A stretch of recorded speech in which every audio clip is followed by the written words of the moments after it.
And greetings, everybody. Keith here.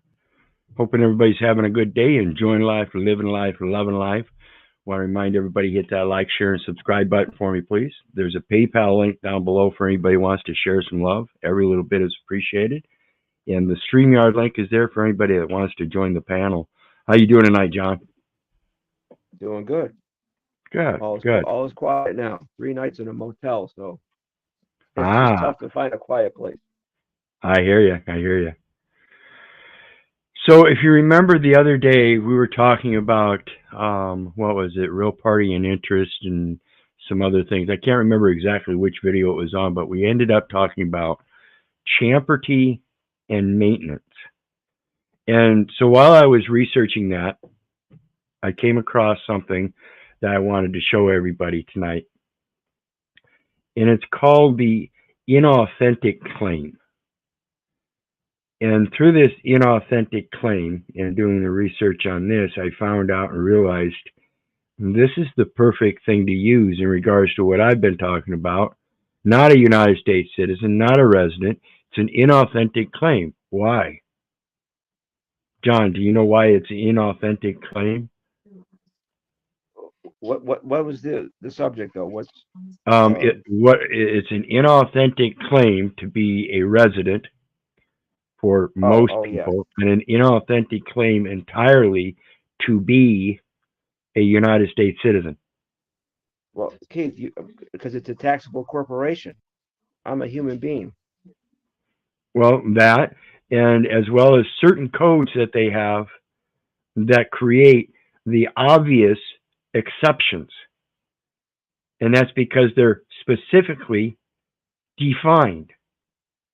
And so when we find out that in order to be a United States citizen, you got to be born in the United States. Show me where anybody has ever been born in the United States.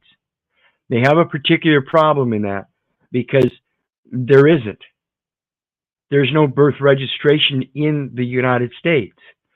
So they can't prove that. The only thing they can prove is that somebody was born in a state organized under the laws of the United States, but they were never born in the United States. So there is no United States citizen except for a United States business, and being born in one of the states as a resident, you're deemed for income tax purposes at the state level, and at the federal level, a federal, state, or municipal officer or agent whose that resident presence is deemed necessary. Yeah. Neither of those is true, so there's an absolute exception. Yeah, and before 1900, they didn't even have us born in the States, Keith. Exactly. So, I mean, right, there were no birth certificates. So absolutely, they don't have any proof of a born or birth. Either one. It doesn't matter. So we're going to take a look at this. This is just a summary. It's an abstract. They call it an abstract. And it says, this article argues that third parties, beneficiaries, should be able to invest because they aren't already invested, because they're third parties to the investment of the two people investing. In lawsuits to a much greater degree than is currently permitted in most jurisdictions in the United States. So as that third party, that is the beneficiary, and in both trust law and equity are deemed to be the true owner is the one that holds the primary investment to begin with. So let's flip the tables and show the exception is that you, too, by naming me in any way, are proving that you are investing in me. That's the investment. The laws of assignment and maintenance limit the freedom of litigants to sell all or part of their lawsuits to strangers. See, I'm not a plaintiff, and I'm not a defendant. I'm a litigant. To sell all or part of the lawsuit to strangers. So as a litigant, I can sell a part of the lawsuit to this private attorney to help in the decision making, in the counseling, not in a representation. Then I can go hire an accountant to counsel me on the figures. I can go hire an English major to counsel me on the grammars. See where this goes? Yeah. To strangers, not attorneys. Strangers and sojourners with us.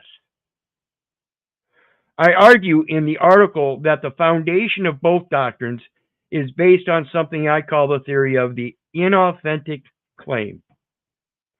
The theory of the inauthentic claim asserts that there is a quality, separate and in addition to legal validity, which confers authenticity to a lawsuit. Remember the real party in interest? You can't bring a case unless you're the real party in interest. You can't claim to be plaintiff unless you're real party in interest.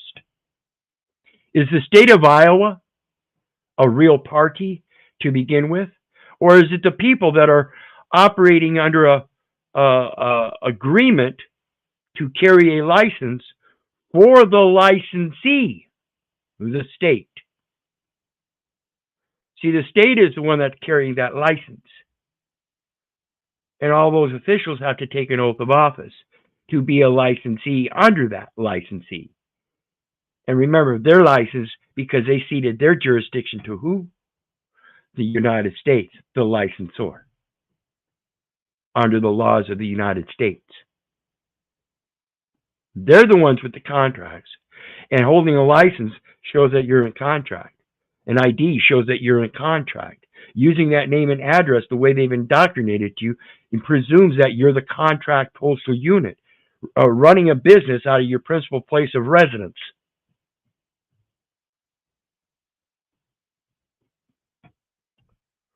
Right, but it was never done properly in our case, right, Keith? We were never Correct. It was never qualified. qualified or even approved by the Board of Governors. Correct. It holds instead that the mere fact that a third party involved him or herself in the suit for the wrong reasons is proof that the suit is against public policy. For the wrong reasons, but for the right reason, and that is because everything that they deal with is a derivative of myself, and I am the exception. I am the exception. You can't include me in that. Well, what are the exceptions? First and foremost, there was no memorandum stating the exception, and that's what lays open the presumption. This article examines two arguments that might be used to defend the theory of the inauthentic claim, one from history and one from jurisprudence. I conclude that neither argument is persuasive. I conclude the article by sketching a research agenda based on empirical evidence that would help policymakers and judges to choose the socially optimal set of rules for third-party investment in litigation. But again, third party as a third-party beneficiary deemed to be the true owner, and you're investing in the ownership. And I'd never had I known that I was giving up rights, titles, and interests to the name, I'd have never done it. That would be unconscionable. It's time to fix it. Keywords: assignment, maintenance, chamferty, choose in action, non-assignability, and corrective justice. Talking about correcting the record because they weren't supposed to be able to make the assignment to begin with, and my choose in action would be different had I known so, and therefore I am going to maintain the suit myself or champerty the suit myself by being able to sell it off for other people to counsel. Does that make sense? Any questions there? Nope, no questions. But I would just say, get the information maybe to the Postmaster General. That'll clarify the record right there. It's in the right hands, right? Well, yeah, that's what I'm assuming as well. It's, they're supposed to be holding the title, I believe. Title for title, indemnification for surety, surety for indemnification, quid pro quo. If they're the ones that are providing the surety for the United States, then they should be the one holding the title that has the indemnification attached to it. And this goes because that indemnification is for the simple fact that they converted somebody that was foreign to something that is domestic. So the next one, I'm going to drop this link down in the chat so everybody can read it, is that document that they're talking about.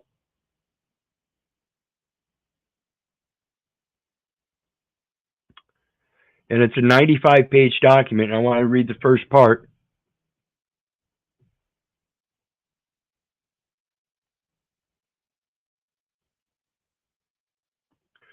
This article argues that third parties should be able to invest in lawsuits to a much greater degree than is currently permitted in most jurisdictions in the United States. The laws of assignment and maintenance limit the freedom of litigants. So therefore, because it was unassignable and there was an assumed assignment, the Social Security number was assigned to the name of the individual, and the individual's name and number identify a record, and that's what it assigned, was the record. And that's their maintenance, not mine. Okay? I'm Champerty. I get to choose to sell all or part of my lawsuit to strangers so that in that counsel, I can better make my case. I'm not going to represent or present. I'm going to make my case. It's the language, people. Get down to the simple terms. I argue in the article that the foundation of both doctrines is based on something I call theory of inauthentic claim. The theory of inauthentic claim is important because it plays an important role in restraining transactions between litigants and third parties today. Restraining transactions. That's what we're getting caught up in, those transactions. Those aren't our transactions. However, because there's an absolute need for us to, in the usufruct system, to alleviate the cost, expense, and everything of having everybody else put that card in the machine for you or whatever, they give you a card and you have, as holder in due course, the ability to enforce it. How are you going to enforce it? What is your capacity of enforcement? That's what has to be explained in the documentation. That's where the documentation is wrong. They're claiming you don't have enforcement. You have a liability.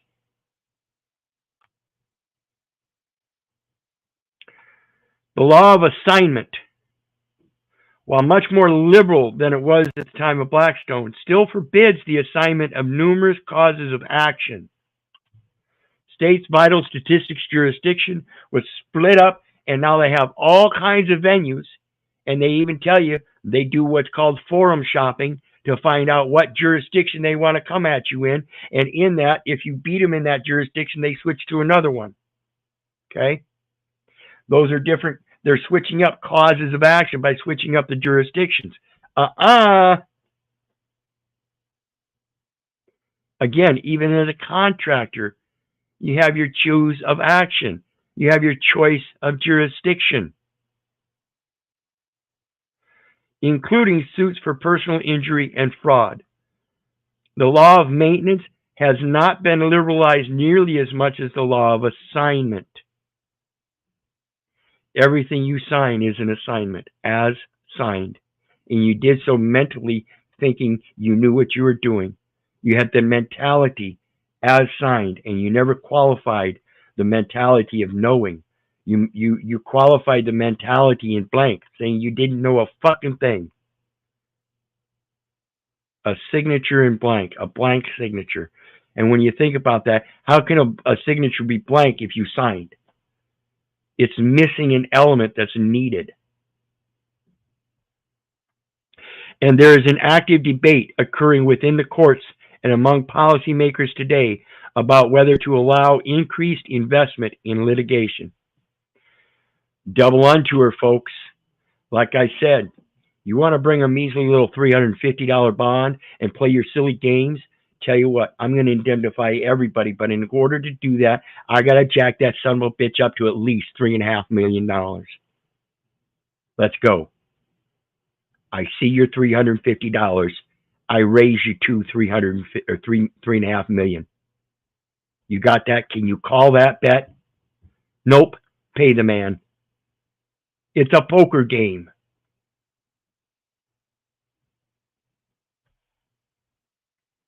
So let's look at the next one. So in recognizing the foreign element and the fact that you're just sitting at a gambling table and you're using house chips, but you obviously just have a bigger stack than him. So I'm all in. I'm a crazy son of a bitch that learned how to play poker so well, I am all in every fucking hand. Let's get it.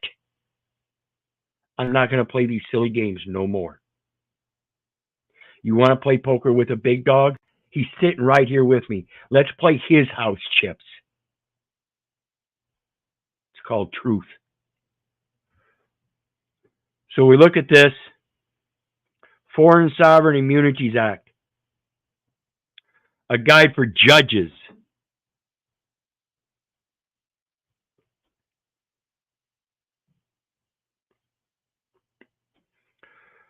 The Federal Judicial Center publication was undertaken in furtherance of the center's statutory mission to develop and conduct education programs for the judicial branch.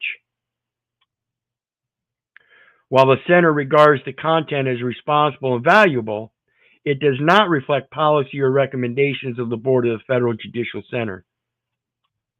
So they're literally, understand, just like any copyright disclaimer, they're saying none of this is worth anything. Okay? If you put value into it, you're the sucker. Quit doing it. Quit believing the bullshit. However, we can get value from it by reading a few things. First basic rule, second basic rule. Let's take a look at those. First, we'll look at the preface to the second edition. It says, in an understatement, to say that the Foreign Sovereign Immunities Act frames a dynamic area of law. In the 5 years since the first edition of this guide was completed, 2018, I believe, or maybe there was a publication time, I think it was 2015, and this was published in 2020. The statute has twice been amended by Congress and has been addressed by the U.S. Supreme Court on 5 separate occasions, by the Court of Appeals in more than 150 decisions, and by the district courts in excess of 500 times. And they're going to start hearing about it a lot more. Consistent with the aim of the original publication, however, this edition notes these developments only where relevant to providing a fundamental understanding of the statute and the main issues it presents. So let me remind everybody, in equity does not allow a statute to be used as a cloak for fraud.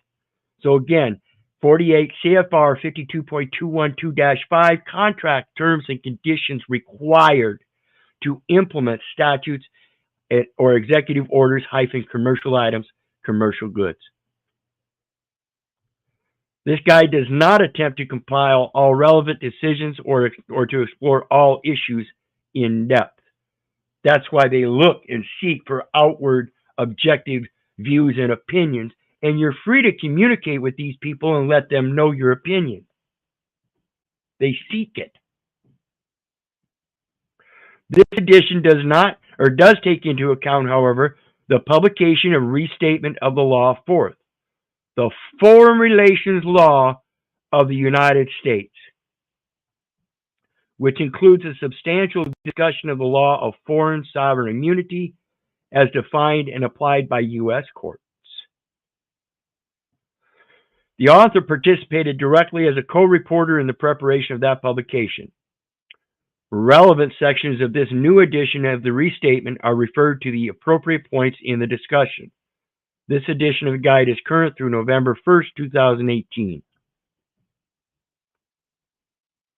So, introduction, the guide provides an overview of the Foreign Sovereign Immunities Act of 1976.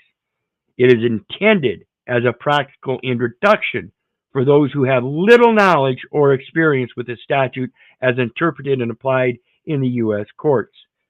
So I urge you to read it. It's one of the most important distinctions to make because it deals with exceptions. The focus is on the basic legal issues faced by U.S. courts in cases arising under the statute. Under the statute, contracts.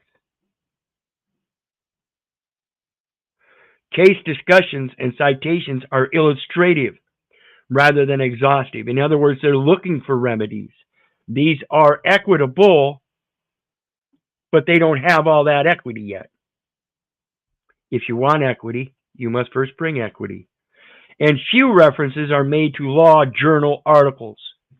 You have the right to observe your world and make a private journal.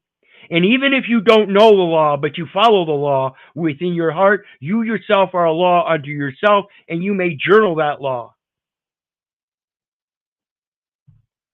Or other secondary sources. Following this brief introduction, the guide discusses the statute's purpose and scope of application. It reviews the jurisdictional, procedural, and evidentiary issues most likely to arise at the outset of litigation, and it discusses the entities entitled to immunity, in particular the distinctions between a foreign state, its political subdivisions, and its agencies and instrumentalities. My foreign state. I live in this world, but am not of this world. I have no political subdivisions. I am of the I am. Agencies and instrumentalities is this body. It then provides a description of the specific exceptions to immunity as well as the statutory regime applicable to execution of judgments and attachment of assets. So again, that's a military term, and it is a military government, and their judicial shit has to be done, it doesn't say judicial, but their judicial shit has to be done through a requirement, a need of the military, the army, or the United States, not some political subdivision known as the state of,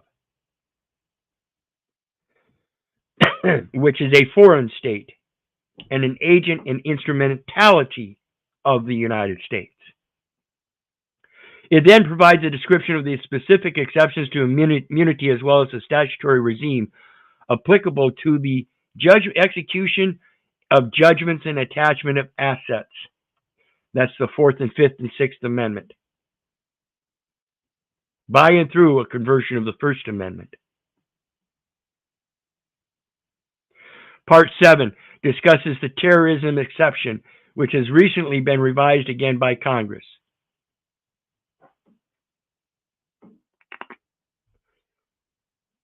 So you have to be subject to those codes to supposedly get an exception.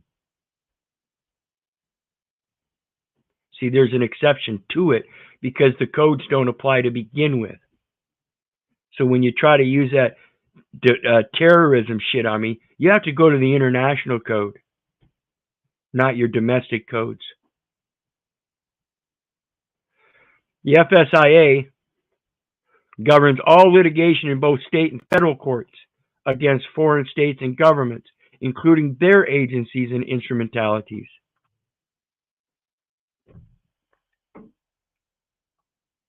The FSIA governs all litigation in both state and federal courts against foreign states. That says it's not the United States. Foreign Sovereign Immunity Act governs. The United States doesn't govern. Congress doesn't govern. You understand the language, folks? The FSIA governs, not them. It's already set. It's as set. That's the asset. You just need to know it. It provides the exclusive basis for obtaining jurisdiction over these entities in U.S. courts. It provides the exclusive basis for obtaining, saying that they already don't have jurisdiction, they must obtain it. In order for the court to obtain jurisdiction, the plaintiff must first serve the defendant in the state in which the court sits, as set. And the defendant needs to voluntarily appear in the court, including special rules for service of process. 22 CFR 97.1, 93.1, and then 93.2. You have to have diplomatic channels of notice for proper service. And you have to, in that notice, be able to give them notice of a suit. You have to have my consent. Just like the United States, you have to have their consent to sue them. You have to have my consent to sue me. It says it everywhere. It's uniform throughout the jurisdictions. And contains a comprehensive set of legal standards governing claims of immunity in every civil action against a foreign state or its political subdivisions, agencies, or instrumentalities.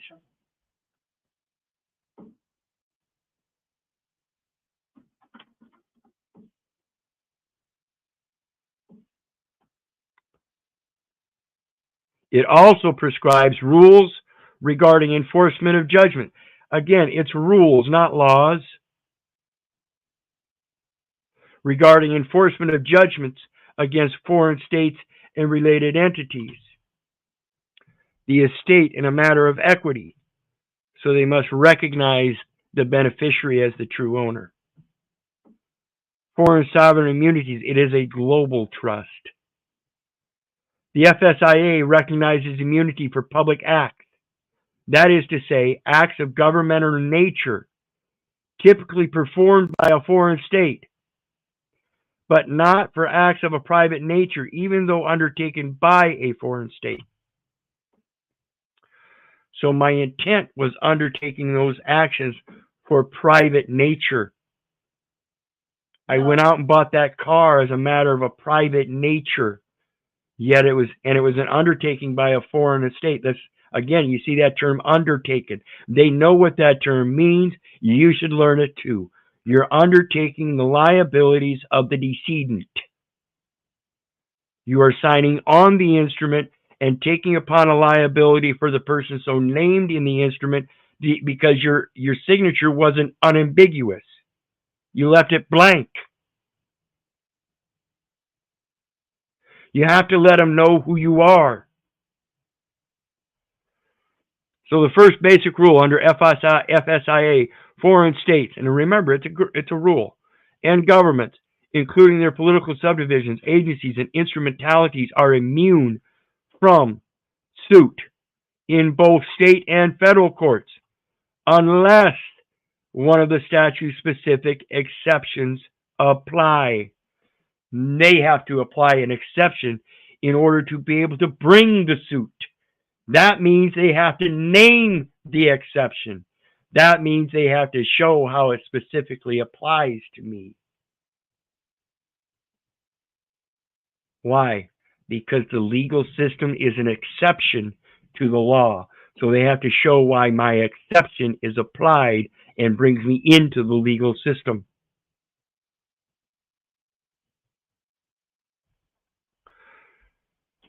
Thus, because they're only at law. Thus, jurisdiction exists only when one of the exceptions to foreign sovereign immunity applies. If the claim does not fall with one of the enumerated exceptions, the defendant is entitled to immunity and the courts lack both subject matter and personal jurisdiction. They have to prove that the assignment was made and that I am maintaining and have in that maintenance agreement somehow given up champerty, my rights, titles, and interests to the property. They can't do that. Had I known that's what was going on, and being a competent mind and body, sound, I'd have never done that. And I'm telling you, I'm not going to do it now. Forevermore. By Benefactor. Keith.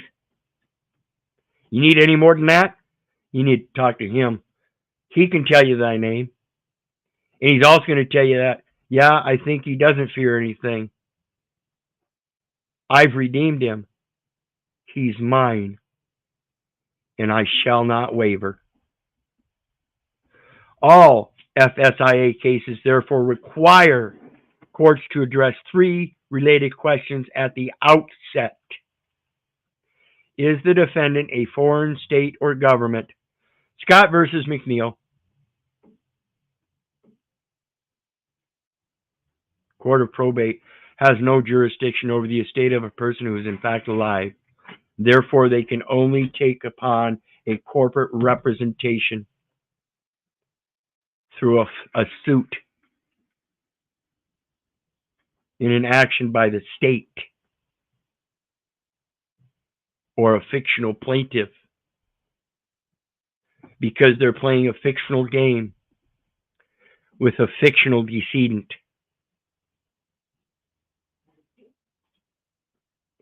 Within the meaning of the statute. Oops.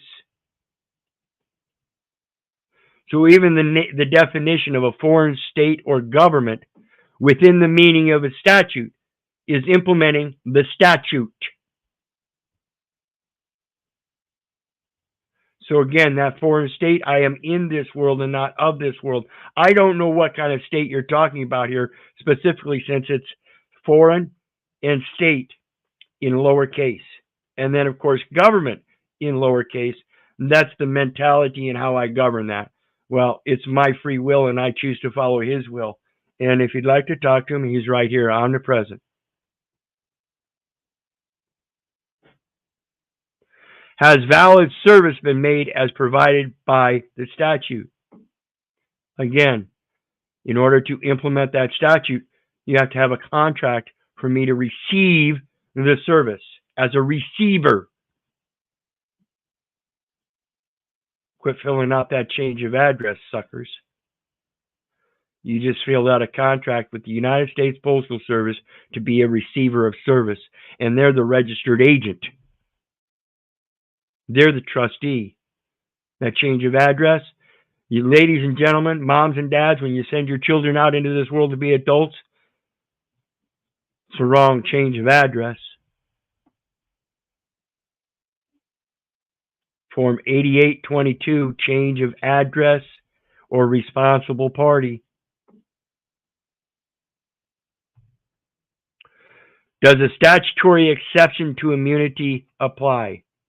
If it's statutory, again, it's a contract. Therefore, it doesn't apply. And that is why FSIA governs all foreign sovereign immunity.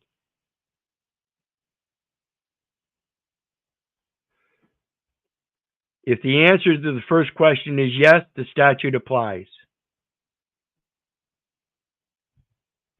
Is the defendant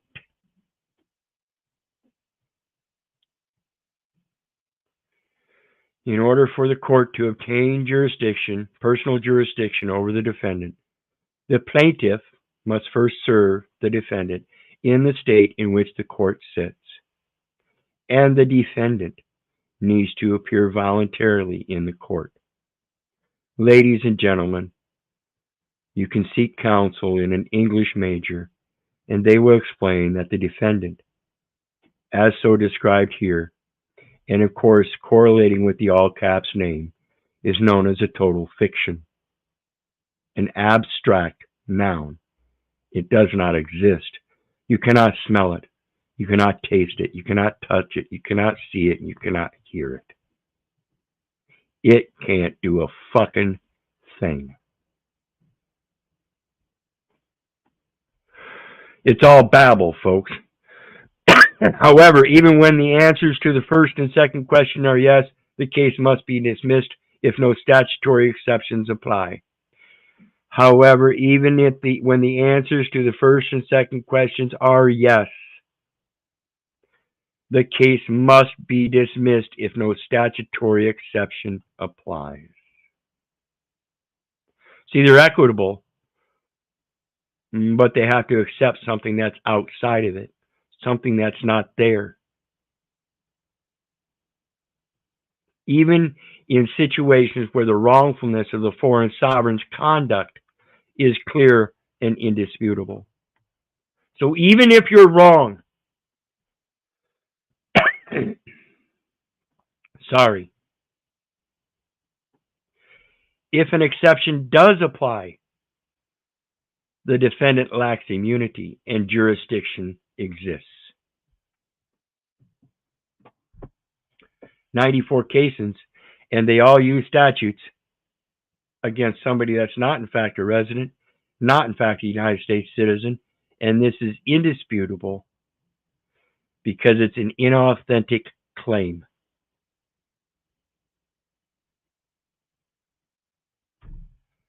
And again, but the statute continues to govern the proceedings against qualified defendants. Qualified defendants are the ones that qualify their fucking signature and knowingly commit these acts, and then are found to be in violation because they knowingly do so.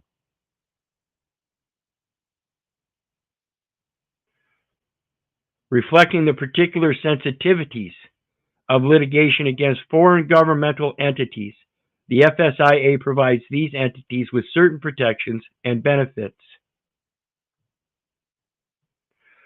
Certain protections and benefits. This sounds like it's ordered. And again, I remind you, this is a trickle-down system where even the U.S. Code shows that protection orders are given full faith and credit. And that's because they recognize the beneficiaries who are supposed to receive the benefits are the true owners. Such as extended time for answering complaints, a right of removal of the case from state court to federal court, federal question for federal removal, or federal removal for federal question of diversity of citizenship, entitlement to a non-jury trial, a bench trial, en banc, limitations in private, limitations on award of punitive damages, and constraints against attachment of and execution against government property. See, all their concern is about their property. They don't want the state coming after government property. Well, what the fuck is a United States citizen but a United States business? Oops.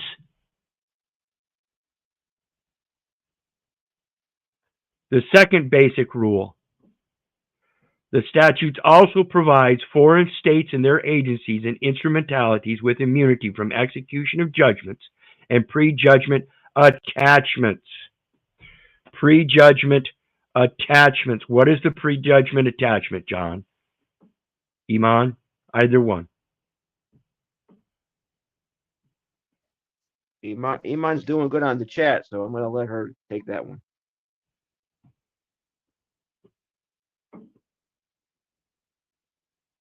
Did you see her comments about the foreign sovereign immunities, Keith?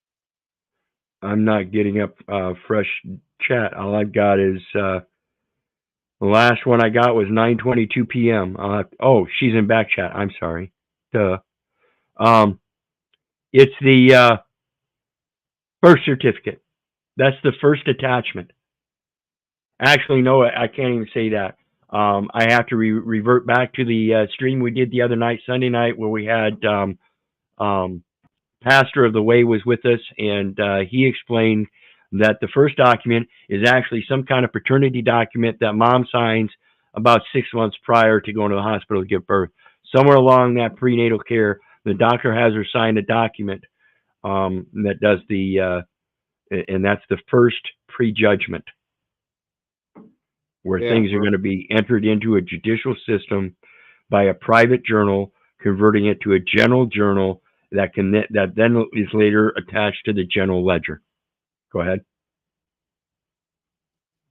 Yeah, where they actually allow her to take home the baby. She donates the placenta. Interesting. Yep. Donate the placenta. Iman says sovereign immunity refers to the special status that a borrower has if it is a foreign state as defined in the U.S. FSIA. Absolutely. Foreign Sovereign Immunities Act, namely immunity from court jurisdiction and immunity of its property from attachment or execution. Yep. As general principles, a foreign state cannot have its property in the United States seized to pay a judgment. Correct. Property of a foreign state that is used for commercial activity in the United States may be subject to attachment as a provisional remedy. A provisional remedy, and that's the ID. That's driver's license, that licensing. That's the attachment. Property of a foreign state. I'm the foreign state, and I have property of the United States under the laws of the United States, no matter what instrumentality, department, agency, branch, whatever it came from. I'm a foreign state in holder in possession of proprietary information, proprietary product. And that means there's an attachment, okay? And it's a provision that if I get caught with that attachment, I'll be subject to those statutes. Does that make sense? That license is a foreign waiver or foreign sovereign immunity waiver. That's what you're doing. You're waiving foreign sovereign immunity by joining a labor union. Right. I call it a servant ID. Yep, it's a labor. You are joining a labor union. The rules governing these issues are in some respects more restrictive than the judicial or jurisdictional rules. So a foreign state or agency or instrumentality may validly be subject to a court's jurisdiction, but its property may nonetheless be insulated from execution of resulting judgment. So this is why we go in and plead guilty and give them a handwritten statement of guilt. This is what they were afraid of 8 years ago when I walked in and tried that. And then they threatened me with arrest. And I asked my companion, hey, go home and get my birth certificate. I was that fucking close. That fucking close.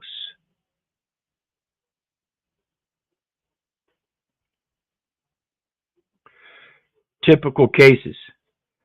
The most common FSIA cases involve claims against foreign governmental entities for breach of commercial contracts for the purchase or sale of goods or services.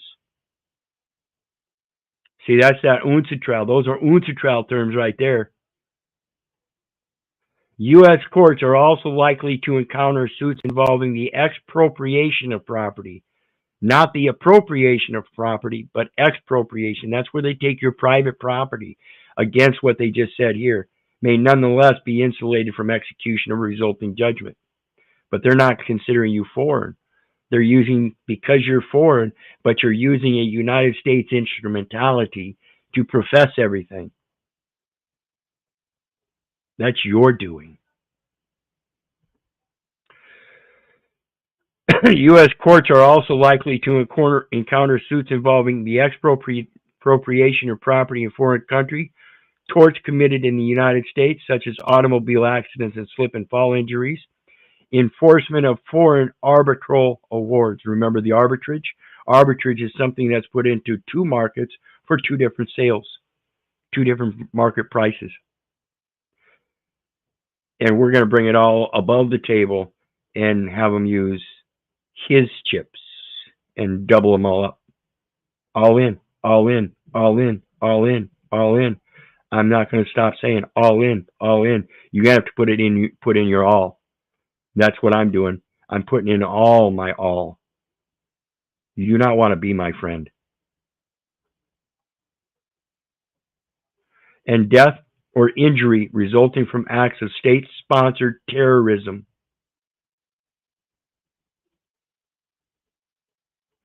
The exceptions governing these situations, along with waivers of immunity,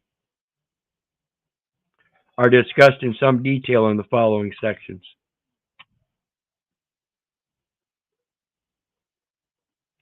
I thought I was giving 3 examples.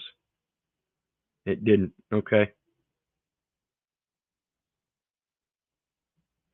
Historically, like most nations, the United States accorded foreign states and governments absolute immunity from suit in domestic court. In 1952, however, the Department of State adopted. So it didn't change anything. They accorded foreign states and governments absolute immunity from suit in domestic court. The Department of State adopted the restrictive theory of sovereign immunity in the so-called Tate Letter, reflecting its view that customary international law had evolved to permit adjudication of disputes arising from a state's commercial activities while preserving immunity for sovereign or public acts. And this is why I say, correlating with that indemnification again. That's a customary bond. That's an international custom bond where you get to use that number in lieu of a name and address. You even get to use that number in a special deposit to assign another number to it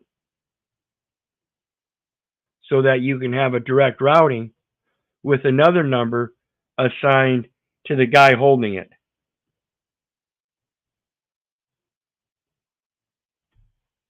Twenty-four years later, the FSIA codified and expanded upon the restrictive approach toward immunity, adding several other exceptions.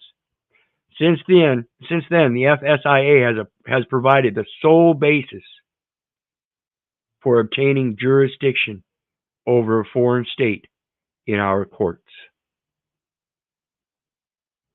Again, it is not these administrative courts, folks. It is the FSIA. And every court, they're subject to it.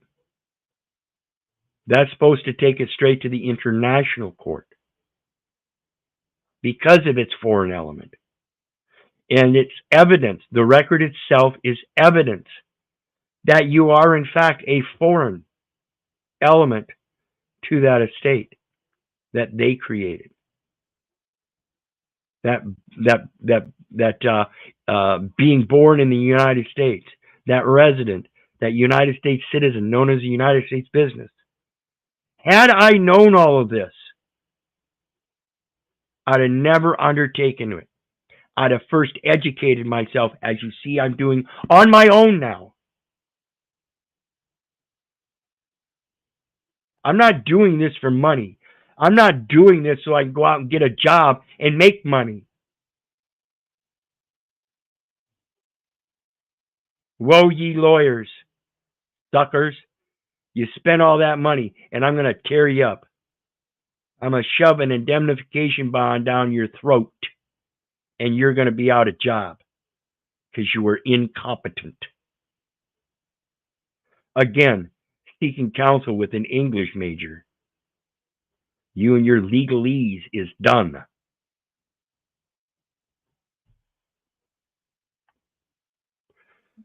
Go ahead.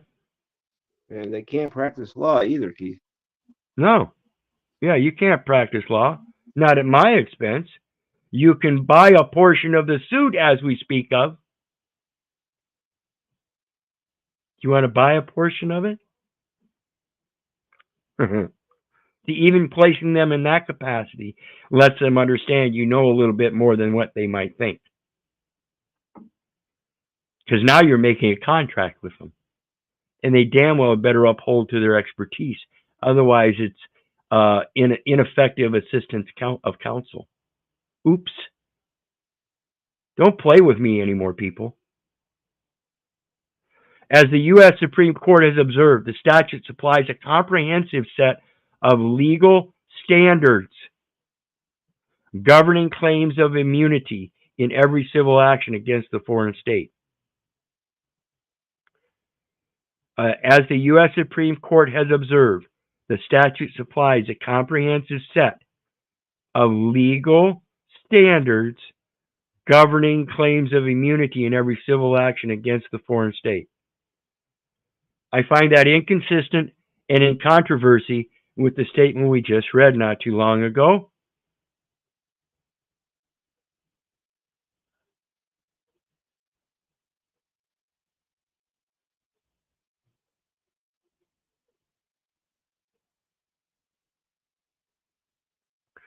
The FSIA governs all litigation in both state and federal courts against foreign states and governments.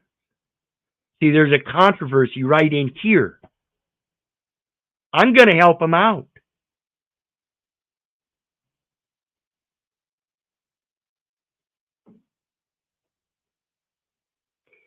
It has sometimes been suggested that the courts initially considered the acceptance of foreign sovereign immunity to be only a matter of grace and comedy, rather than a restriction imposed by the Constitution or a reflection of customary international law.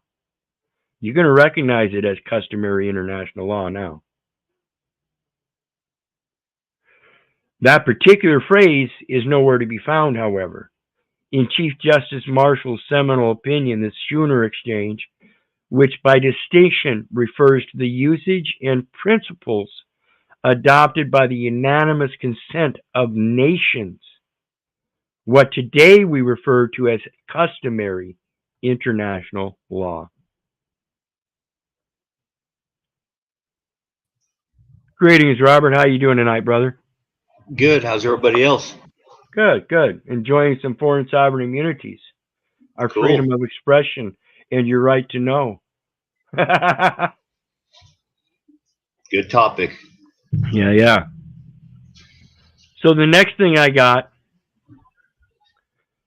this is from U.S. Citizenship and Immigration Services. And guess what they talk about?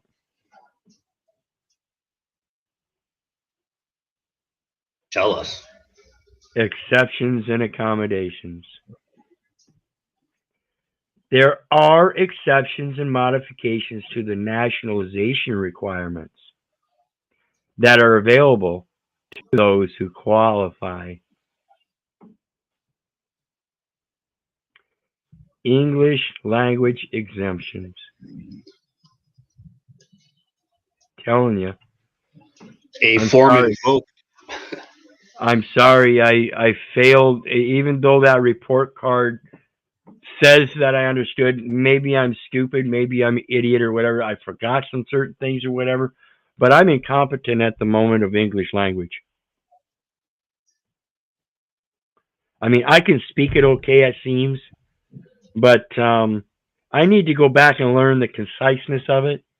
So I require a leave of court as a foreign sovereign, immune to this language that you use here, because I'm incompetent of it. That's an easy one for most people. But it says you are exempt from the English language requirement, but are still required to take the civics test. I want to know where the requirement for a civics test is. See a problem? Do you guys ever take a civics test? Yeah, civics is dropped now. They don't teach civics really in school anymore. Yeah, so where's my civics test that qualified me?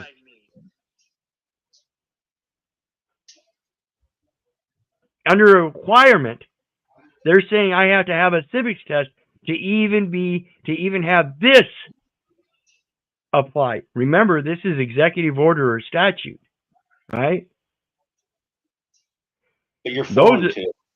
I'm foreign to it. This does not apply. I am not required to take a civics test. And because I didn't take a civics test, guess what?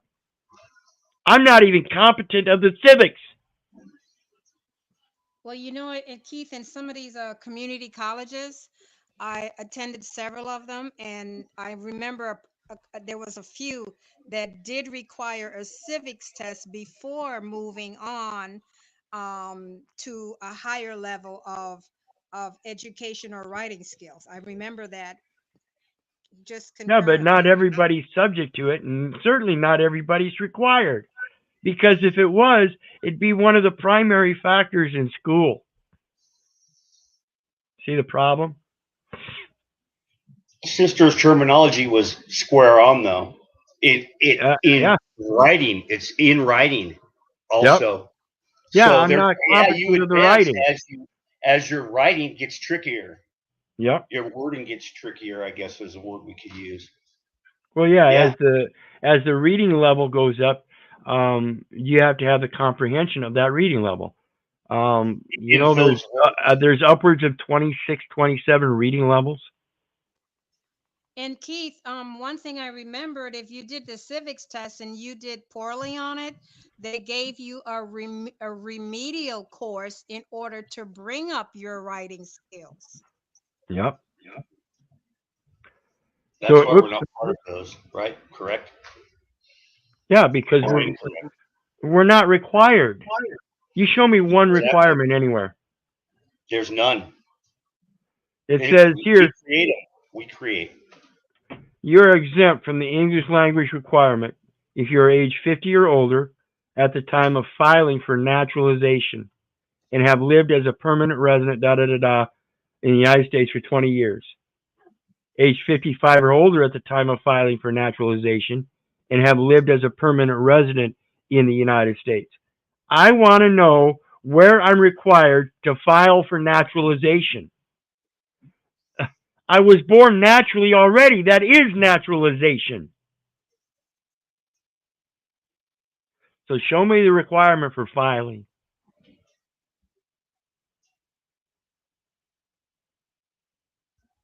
You can't. And if you could, I guarantee you it doesn't apply to me because it's going to be in statute form or executive order form. That's not my form. Even if you qualify for the 50-20 or 50-15 English language exceptions listed above, you must still take the civics test. I'm not competent of the civics test. Why? It has nothing to do with my age. It has to do with the language. They're trying to come in that back door. That's funny. You will be permitted to take the civics test in your native language. What's the native language? There ain't none. One we create. I create. Everything's fiction. When it comes to this written language, or our comments as this English language is concerned, etymologically it says our comments are inventions, fabrications, and fiction.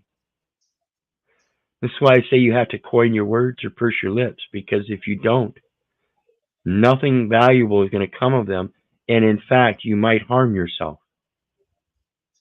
You have to be careful to maintain good works and good words. They're trying to control right there in that thing. They're trying to maintain control. Yep. Of the living person, of us. Absolutely. If you take, that's why we're born on a spell of illness, so we can learn how to spell. Try to get out of that curse. And the more we learn how to spell without knowing why, the deeper we get compelled or impelled into that curse. If you take the test in your native language, you must bring an interpreter with you to your interview.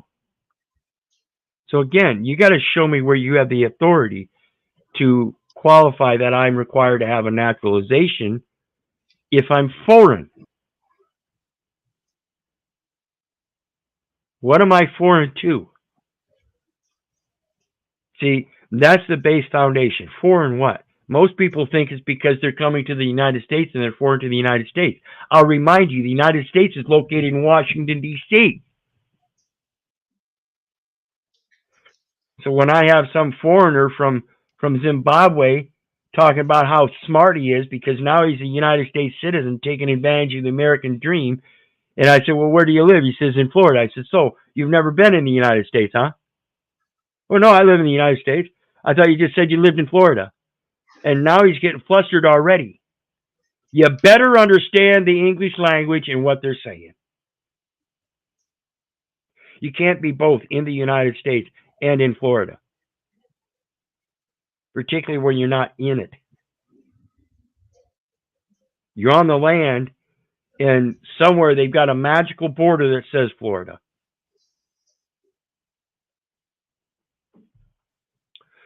Your interpreter must be fluent in both English and your native language.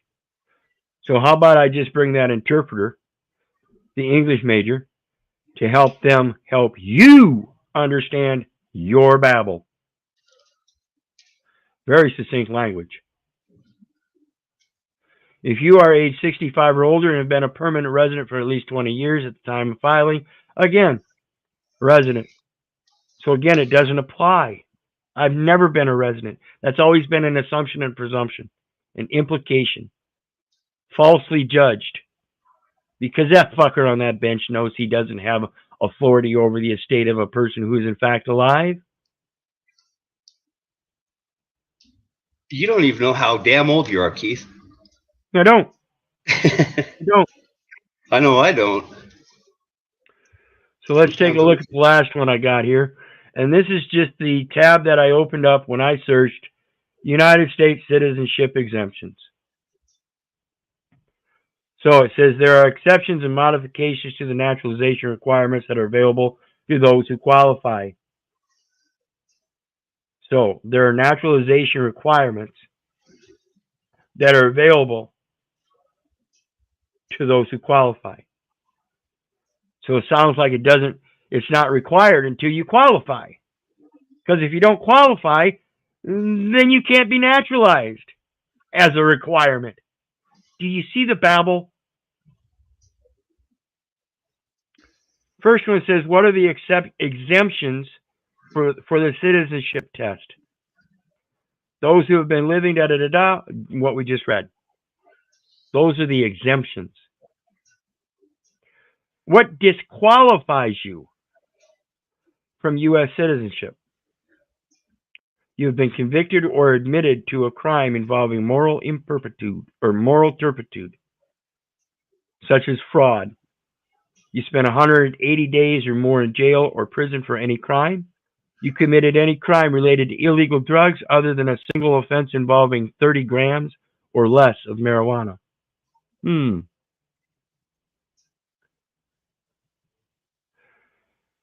This is the waiver.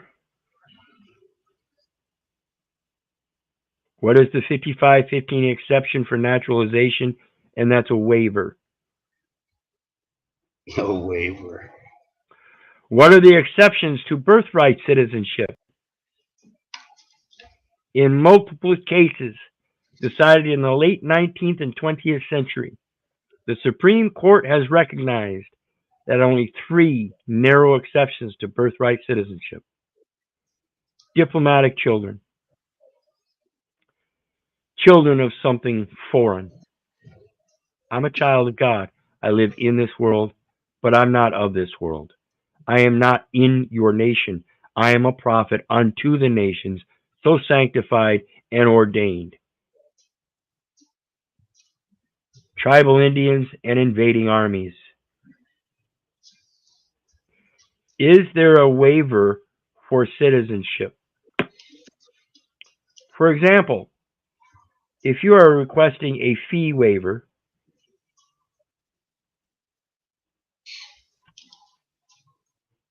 why do they see? They don't want to tell you that there's a waiver for citizenship. If you're asking for a fee waiver, application for naturalization, you must pay da da da da.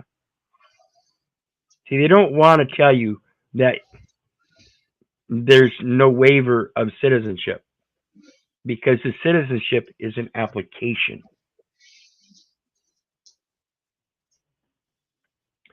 Can a person with a criminal record become a United States citizen? In other words, can they become a business?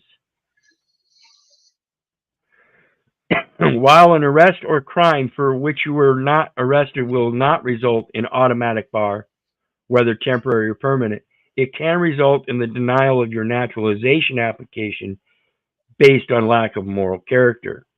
So I want to ask you, if you haven't even developed a moral character, then why would they be putting a naturalization on you? You know, at birth. Would that itself be either unconscionable or moral turpitude? I mean, I'm only asking. It depends. If you haven't formed that as of yet, yeah. Haven't formed it yet, boys. So how can you determine that? How can you determine that an infant has any morals at all? Really? So if that's the foundation, right? If that's one of the foundations of naturalization is your moral aptitude, then how do you discern that upon enumeration at birth? See, they have certain things that make it an inauthentic claim. Just by their own language here. Let's see here. It says, what is the new law for naturalization? The bill establishes a roadmap. This is Act of 2023 for undocumented non-citizens by allowing them to apply for temporary legal status. Not lawful.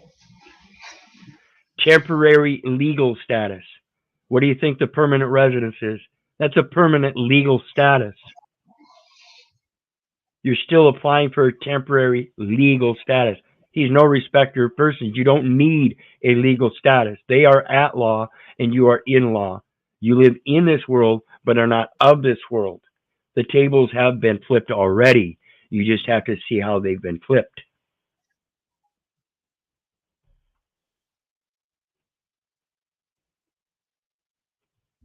And with that, we come to the end of the stream again for tonight. What do you guys think? Any errors? Anything I missed? Anything you want to bring up? The coming in and going out, basically. Yeah. Yeah, absolutely. That's exactly what it is. Before I formed thee in the belly.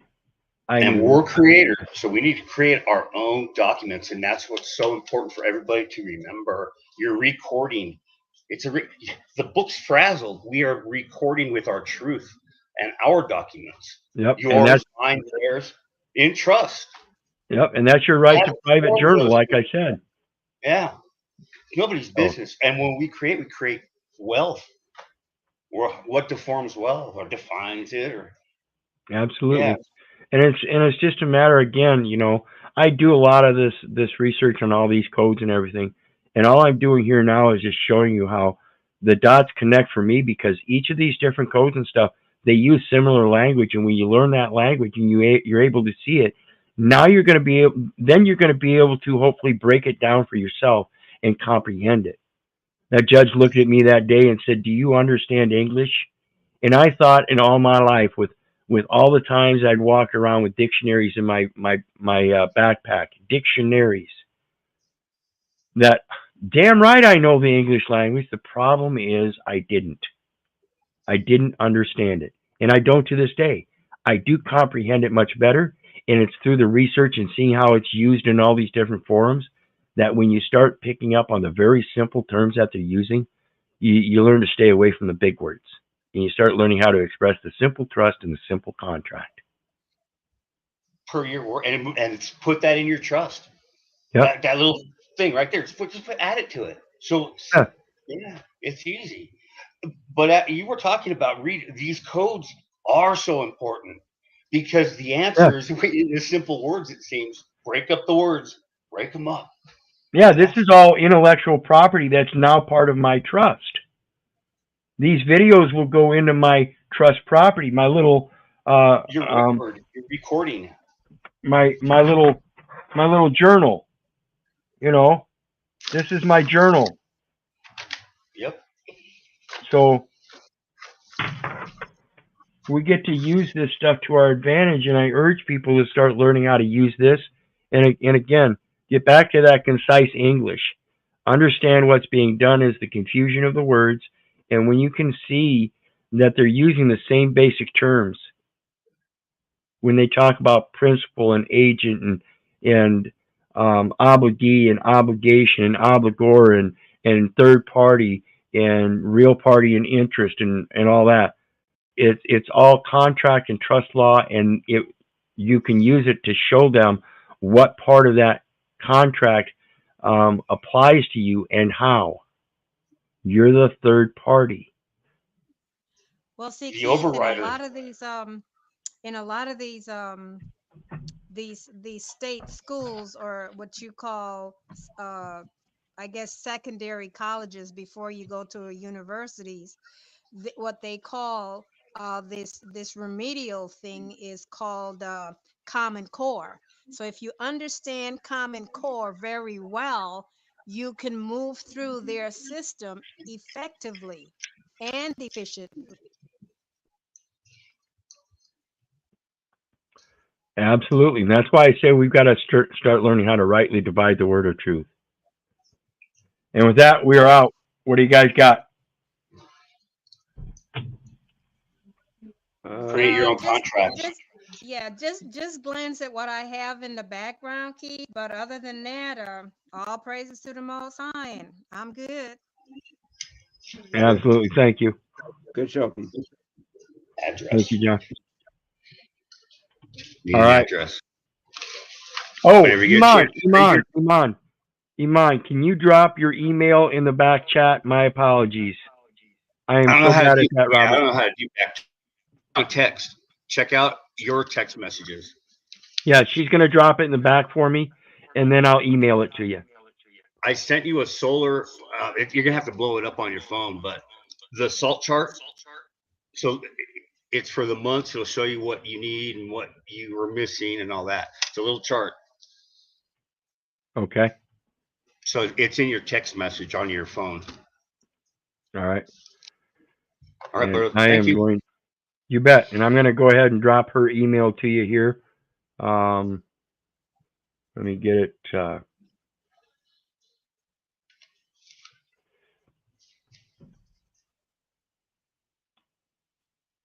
I thought I had it.